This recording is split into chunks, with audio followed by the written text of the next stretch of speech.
Assuming you haven't been living under a rock for the past couple months, you're probably aware that the 7th installment to the Call of Duty franchise, Call of Duty Black Ops, made by Treyarch and set in the Cold War era, is coming out November 9th. What you may not know is that Treyarch put out a little teaser for the multiplayer aspect of the game, showing just about everything that is going to be new to the Call of Duty series. Let's get right into it. Everything that you're about to see in this video has not been done in a Call of Duty game so far. First thing that we're going to get into is the theater mode. Dan Bunton explains. You can switch the camera from any player's perspective in both first person and third person. You can detach the camera and go into free cam mode, which allows you to fly anywhere on the map basically. It's really interesting when you pause the game and go into free cam, you just see all the particle effects just in their full glory, just frozen in time, and it makes some really awesome footage. We really want to give players the tools to be creative, make their own machinima, make their own highlight reels. Maybe they're really competitive clans that want to just capture the films from their matches and then go back and analyze what the other team did or whatever.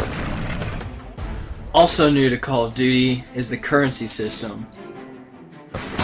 We put the currency system into Black Ops multiplayer principally because we felt like it'd be a very interesting way to engage with all the unlocks that you've been getting.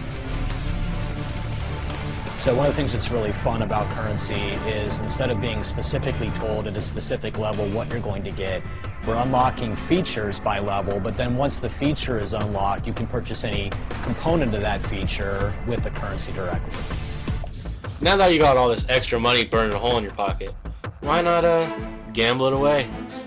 Or try to take a chance and earn some more in the new wager matches. When we were developing the wager match game modes, we went through a whole bunch of ideas to find the 4 that we were going to use to ship inside the game. And really, if it wasn't people screaming in joy and frustration when they were sitting around the office playing, it wasn't good enough to be a wager match. Wager matches are free-for-all only game types, including the gun game, where you start off with the pistol, work your way up through the submachine guns, assault rifles, snipers, rocket launchers, all the way up to the ballistic knife. And the first to cycle through all 20 of them wins.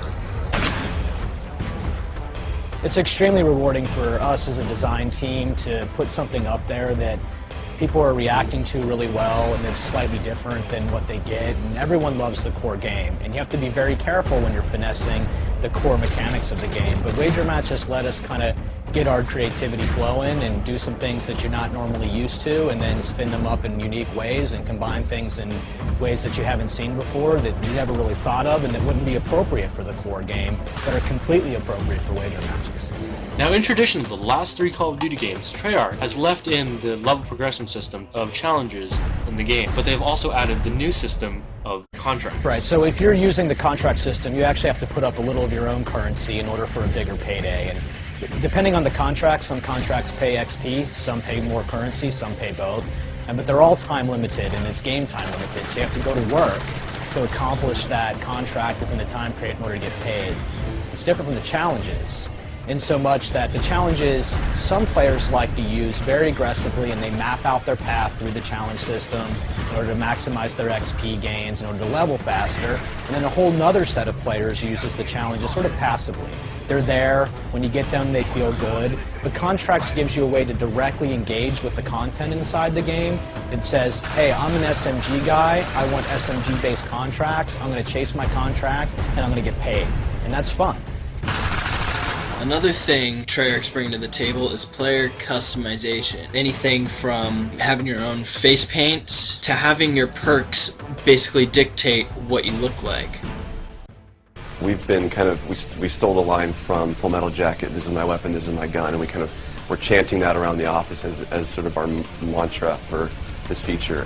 Originally it started with one of our designers he just made kind of an offhand comment one day where he said, you know, I really have a certain attachment to the weapon that's my favorite. I want to make that weapon mine. And that was all it took. So from there it was just, what are the things that are cool? It's like, put your clan tag on your gun, of course. And we've got, the emblem editor by itself is an element of creativity for players. And then the reticles, of course, so why not give people the option to select what kind of red dot they have. Maybe they don't like a dot, maybe they like a circle, maybe they like a triangle, maybe they like a standard crosshair, maybe they just want a line.